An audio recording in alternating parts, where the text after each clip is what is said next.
Olá, pessoal do segundo período de administração. É uma alegria poder estar aqui mais uma vez para iniciar mais uma aula com vocês. Então, nós estamos aqui fazendo o nosso trabalho a respeito do direito empresarial, professor Ademilson Pereira Ribeiro. Essa aula é uma aula bem interessante porque nós começamos, a partir de agora, um detalhamento, do direito empresarial. Até a aula de número 12, nós estudamos o que nós chamamos de teoria geral do direito empresarial. Então, ali nós vimos os elementos fundamentais, os princípios, a evolução histórica, os principais institutos jurídicos, as regras básicas do direito empresarial. Desta aula 13 em diante, nós vamos detalhar o nosso estudo e aqui nós começamos um ramo específico do direito empresarial, que é o chamado direito societário. A partir desse ramo específico do direito empresarial, o nosso foco será a sociedade empresarial. Por isso que essa aula 13 nossa aqui, o foco dela é a sociedade empresarial. Como essa área é uma área bem ampla, eu coloquei aqui com dois quadrinhos, que eu sempre falo para vocês, é uma maneira fácil de aprender a matéria, é a teoria em quadros, fazer quadrinhos para a gente visualizar melhor os conceitos e memorizar melhor a matéria, e depois vocês poderem também trabalhar o nosso fichamento. Então, o que nós vamos trabalhar? Nessa aula 13, nós vamos trabalhar sociedades não personificadas. São duas as sociedades não personificadas presentes no direito empresarial brasileiro. É a chamada sociedade em comum, que tem previsão legal nos artigos 986 e 990 do Código Civil, e a sociedade em conta de participação, também previsão no Código Civil, aí especificamente nos artigos 991 a 996. Nas próximas aulas, nós vamos começar a trabalhar as sociedades personificadas. As sociedades personificadas é bem amplo, algumas têm, sim, um certo aspecto prático, fundamental, vai fazer parte da vida profissional de vocês, mas outras elas têm apenas interesse acadêmico, científico, teórico, provas e concurso. Então, de maneira prática, vocês vão ter contato com a sociedade simples, que tem previsão nos artigos 997 a 1038 do Código Civil. Agora, vamos trabalhar também a sociedade em nome coletivo, artigos 1039 a 1044.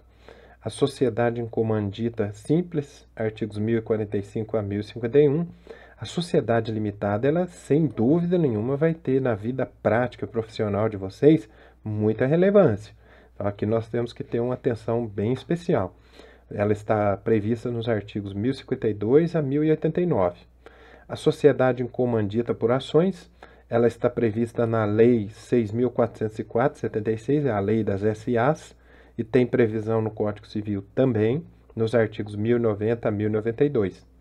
A sociedade cooperativa tem, na nossa vida prática, uma relevância muito grande, então nós vamos ver com cuidado, ela tem uma lei específica, é a Lei 5.764/71, tem previsão no Código Civil, artigos 1093 a 1096, e por último a sociedade anônima, SA, lei específica, a lei que eu já destaquei ali, a Lei 6.404/76, mas também tem dois artigos no Código Civil muito importantes, o artigo 1088 a 1089. Então, essa aqui é a visão panorâmica do direito. Começando a nossa aula 13 aqui, então, com foco é a sociedade empresarial, nós vamos trabalhar o conceito de sociedade. Está previsto no artigo 981, e aí eu quero que vocês prestem atenção. Celebram contrato de sociedade as pessoas que reciprocamente se obrigam a contribuir com bens e serviços, fiquem de olho nisso, para o exercício da atividade econômica e a partilha entre si dos resultados. Então, um estudo de caso bem simples que eu coloquei aqui para vocês são advogados que se reúnem e pagam aluguel, essas taxas básicas. Isso não é uma sociedade, eles estão só dividindo despesas. A sociedade ela só estaria presente se houvesse uma união de propósitos com bens, serviços, desejo de lucro. Então, aqui no tópico 3, aqui, o que eu destaco? A característica da finalidade lucrativa é o que diferencia uma sociedade de uma associação, de uma fundação, e a partilha de resultados. Isso é muito importante, ok, pessoal? Então, nós temos ali, como eu disse para vocês, naquela visão panorâmica, nós temos as chamadas sociedades despersonificadas, mas temos também as chamadas sociedades personificadas. As sociedades despersonificadas são as sociedades sem personalidade jurídica. E aí vamos lembrar, como que uma sociedade adquire personalidade jurídica? Com o registro dos seus atos constitutivos na junta comercial. Quando nós falamos em atos constitutivos, nós vamos ver que existem sociedades contratuais e sociedades estatutárias. Então, seja o contrato social, seja o estatuto, levando a registro. E as sociedades personificadas? Ao contrário das sociedades despersonificadas, que não têm personalidade jurídica, as sociedades personificadas são aquelas sociedades que possuem personalidade jurídica. Por isso que eu destaquei aqui para vocês, as sociedades que possuem personalidade jurídica. O artigo 985 ele nos deixa claro, é o registro do ato constitutivo no órgão próprio, ou seja, na junta comercial. Olha o que o artigo 985 nos fala. Nos fala que a sociedade ela adquire personalidade jurídica com a inscrição no registro e na forma da lei. Então, muito cuidado aqui dos seus atos constitutivos. Agora eu pus uma observação aqui muito importante para a gente diferenciar sociedades personificadas das sociedades despersonificadas. Quais são os atributos da sociedade personificada, pessoal? O primeiro grande atributo da sociedade personificada é a chamada titularidade negocial. O que quer dizer isso? A sociedade personificada ela pode realizar negócios jurídicos por si só, compra e venda, aluguel, tudo por si só. O segundo atributo da sociedade personificada é a titularidade processual. Então, a sociedade personificada ela tem a aptidão de demandar, aí é ser autora de determinadas ações judiciais, ou até mesmo ser demandada, ser ré em determinadas ações judiciais. O terceiro atributo da sociedade personificada é a chamada autonomia patrimonial. A sociedade personificada ela tem patrimônio próprio, ok? Então, se perguntasse quais são os atributos da sociedade personificada, são 3: titularidade negocial, titularidade processual e autonomia patrimonial. Esse tópico ele nos faz parar e pensar um pouquinho aqui a respeito da sociedade despersonificada. Então, vamos pensar. O ordenamento jurídico brasileiro, nós temos duas espécies de sociedade quanto à personalidade. Quanto à personalidade, nós temos a chamada sociedade em comum, que é aquela que não tem personalidade, é despersonificada, e a sociedade em conta de participação. Então, estudando aqui as sociedades despersonificadas no ordenamento jurídico brasileiro, nós vamos trabalhar essas duas.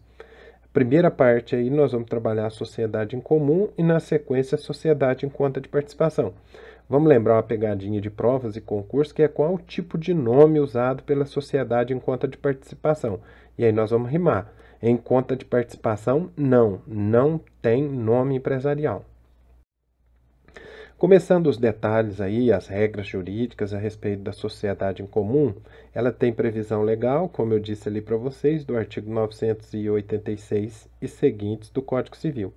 O artigo 986, que é o artigo base da sociedade em comum, diz claramente, enquanto não inscritos. Então, a primeira coisa que a gente vê aqui é isso. A sociedade em comum é uma sociedade despersonificada, por quê? Porque os seus atos constitutivos não foram levados a registro no órgão próprio, que é a junta comercial. Aí, nesse caso, nós já sabemos, ela é uma sociedade despersonificada. Sendo ela uma sociedade despersonificada, ela tem os regramentos legais previstos nesta parte do Código Civil. Porém, quando faltar alguma regra jurídica a ela, vai haver uma aplicação subsidiária do que nós falamos aqui a respeito das normas da sociedade simples, ok? Então, observem que eu destaquei, enquanto não inscritos os atos constitutivos. Isso significa o quê? Que enquanto não registrada a sociedade em comum. É por isso que ela é uma sociedade despersonificada. Ela não foi levada a registro, ela não adquiriu personalidade jurídica. Então, vamos grifar aí que a sociedade em comum, ela é a sociedade que não foi levada a registro. Bom, se ela não foi levada a registro, alguns aspectos são muito relevantes. O primeiro desses aspectos é o patrimônio.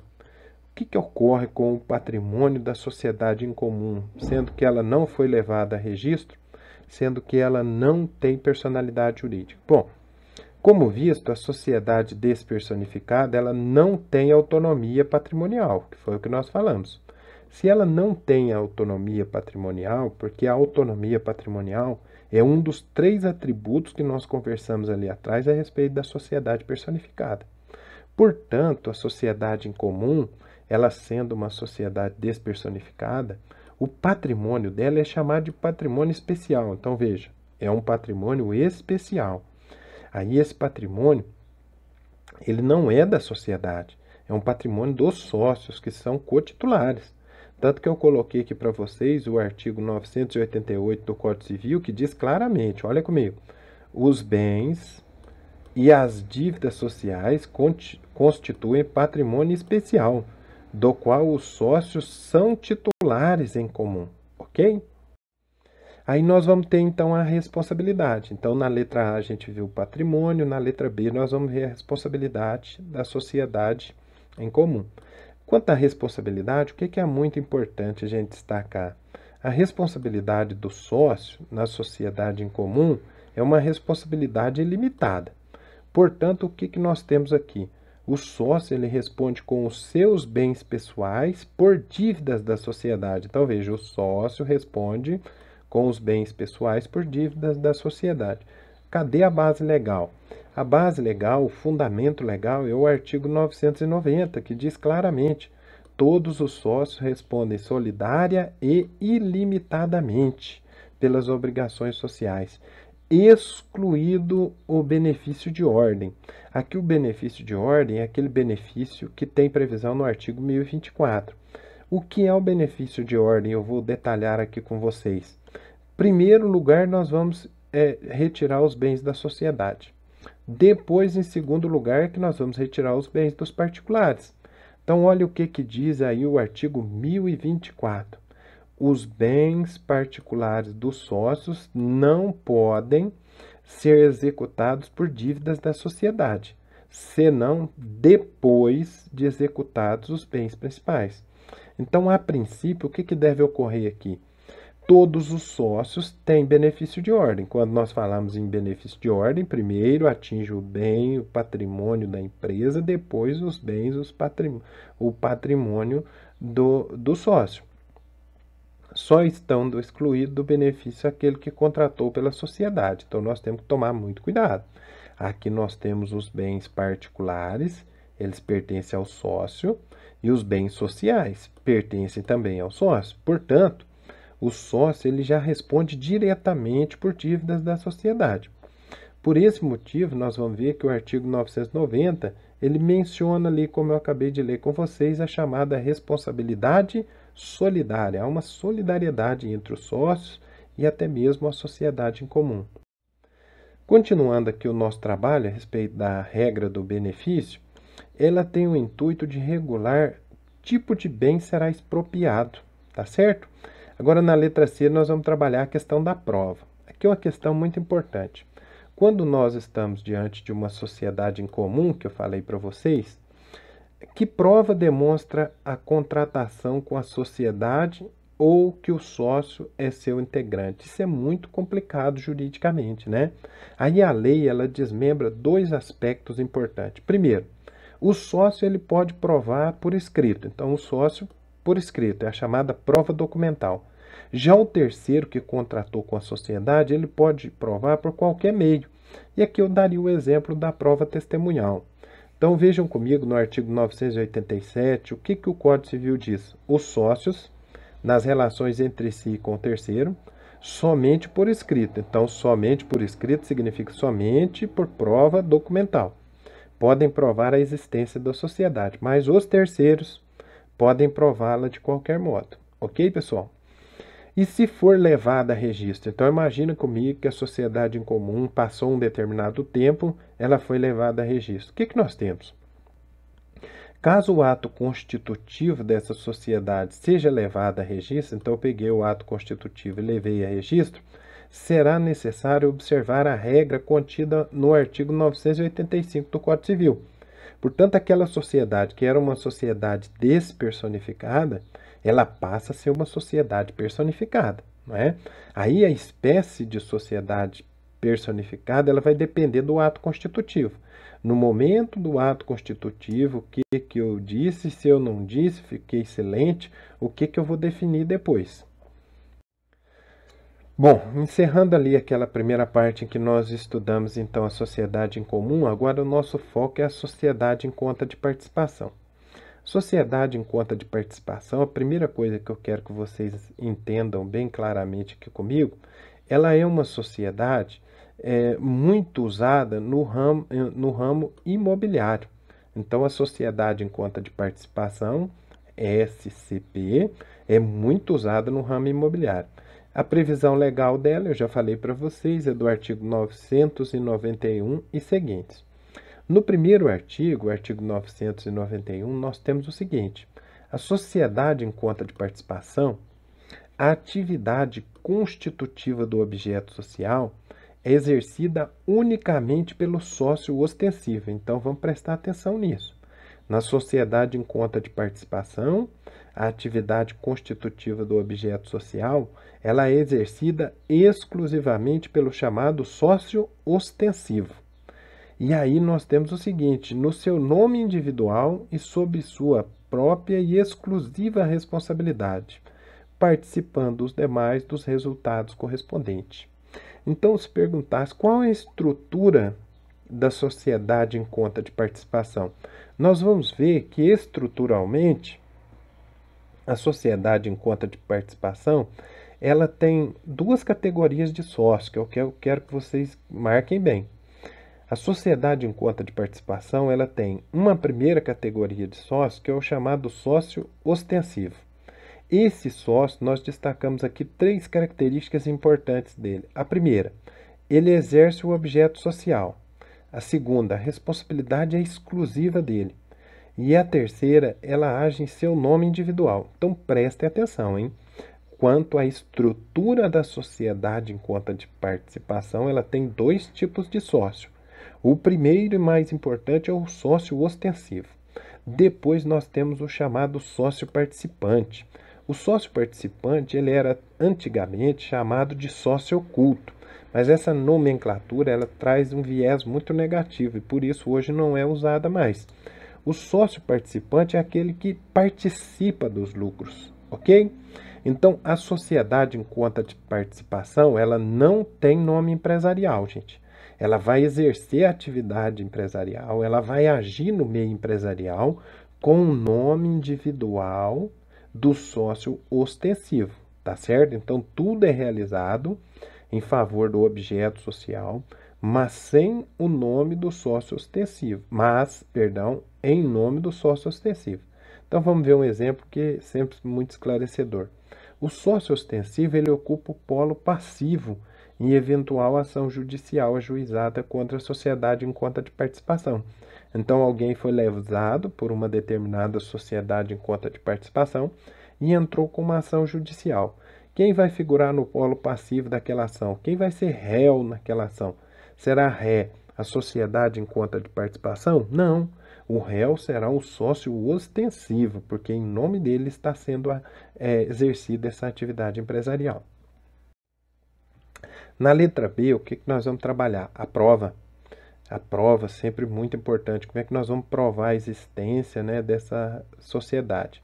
Admite-se qualquer meio de prova, tanto para o sócio como para o terceiro. Então, eu vou poder usar a prova documental, a prova testemunhal, a prova pericial, não importa o tipo de prova.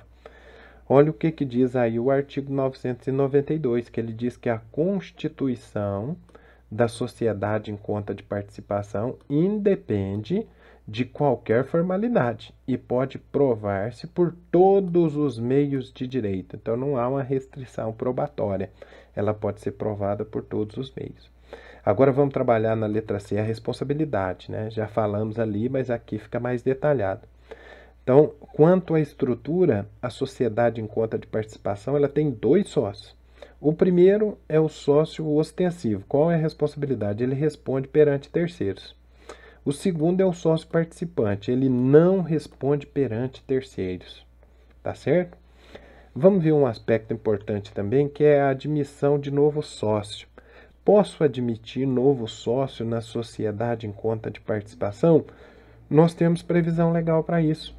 O artigo 995 do Código Civil diz: salvo estipulação em contrário, o sócio ostensivo não pode admitir. Então veja que a regra é que a sociedade em conta de participação não admita um novo sócio sem o consentimento expresso dos demais. Então, segundo o professor que nós seguimos aí, né, seguimos, por exemplo, o professor Marlon Tomazetti, ele deixa bem claro que a disposição legal ela não se coaduna com o objetivo principal da sociedade em conta de participação. Então, lembrando que aqui na sociedade em conta de participação, o objetivo principal é que o sócio ostensivo apareça e o sócio participante ele fique ali só dentro da sociedade. No entanto, o próprio dispositivo ele permite a inserção de cláusula contratual, né, no contrato de constituição da sociedade em conta de participação, no sentido de admitir antecipadamente o ingresso de novos sócios, impedindo que a sociedade fique engessada só com aqueles sócios iniciais. Bom, e aí se essa sociedade em conta de participação, que é uma sociedade despersonificada, for levada a registro? O que nós temos? Bom, caso seja levada a registro a sociedade em conta de participação, o artigo 993 do Código Civil ele é bem esclarecedor. Ele fala que o contrato social, que nós já havíamos falado, produz efeito somente entre os sócios. E a eventual inscrição do seu instrumento em qualquer registro não confere personalidade jurídica à sociedade. Assim, gente, então, ainda que a sociedade em conta de participação seja levada a registro, ela continuará sendo uma sociedade despersonificada. Sendo uma sociedade despersonificada, ela não terá titularidade negocial, não terá titularidade patrimonial, nem a autonomia patrimonial, nem a titularidade, como nós falamos, né, judicial. Bom, então, consequentemente, há dificuldade em encontrar o nome da sociedade, né, em razão de tudo que é feito ali, né, sempre no nome do sócio ostensivo. E um segundo problema aí é a não identificação do sócio. Como eu disse para vocês que anteriormente esse sócio era até de maneira muito inapropriada, chamado, como eu destaco aqui, de sócio oculto. Vamos ver o nome empresarial? O que o artigo 1162 do Código Civil nos diz? A sociedade em conta de participação, ela não pode ter firma nem denominação, porque ela é exercida em nome do sócio ostensivo, ok? E o encerramento da sociedade é importante, que o processo dissolutório de uma sociedade ela envolve aquilo que é denominado de liquidação. No entanto, como a sociedade em conta de participação ela não tem personalidade jurídica, a dissolução dela é feita por meio de uma simples prestação de contas. Isso está previsto aqui para a gente no artigo 996. Aplica-se a sociedade de conta de participação subsidiariamente, no que com ela for compatível, como eu disse, a sociedade simples, a sua liquidação rege-se pelas normas relativas à prestação de contas na forma da lei processual. Aí o parágrafo único diz que, havendo mais de um sócio ostensivo, as respectivas contas serão prestadas e julgadas no mesmo processo. Qual que é a natureza jurídica?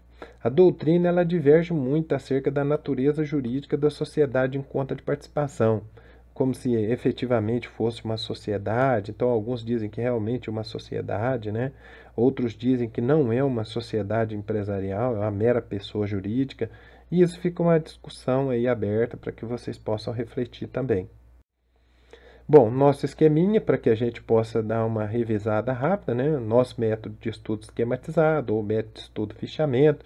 Então, nós estamos estudando as sociedades no Código Civil, temos as sociedades não personificadas, que é a sociedade em comum e a sociedade em conta de participação. A partir das próximas aulas, nós vamos estudar as sociedades personificadas, aí a sociedade limitada, a sociedade anônima, sociedade em nome coletivo, a sociedade em comandita simples e a sociedade em conta de participação. Ainda dentro do nosso método esquematizado, na classificação das sociedades que a gente for trabalhando, quanto à responsabilidade do sócio, nós temos a limitada, nós temos ali a ilimitada, a responsabilidade ilimitada na sociedade em nome coletivo, responsabilidade limitada, sociedade anônima, sociedade limitada, Responsabilidade mista envolve a sociedade em comandita simples e em comandita por ações. Quanto ao regime de constituição e dissolução, nós temos sociedades contratuais e institucionais. E quanto à composição, nós vamos ter as sociedades de pessoas e as sociedades de capital. Bom, pessoal, aqui a gente vai encerrar a nossa aula, né? Essa aula de número 13, em que nós estamos começando o trabalho aí, o estudo a respeito do direito societário. Quero que vocês continuem fazendo o nosso caderno com bastante cuidado, bastante atenção. Ok? Então, pessoal, um abraço, fiquem com Deus, estudem bastante, até a nossa próxima aula.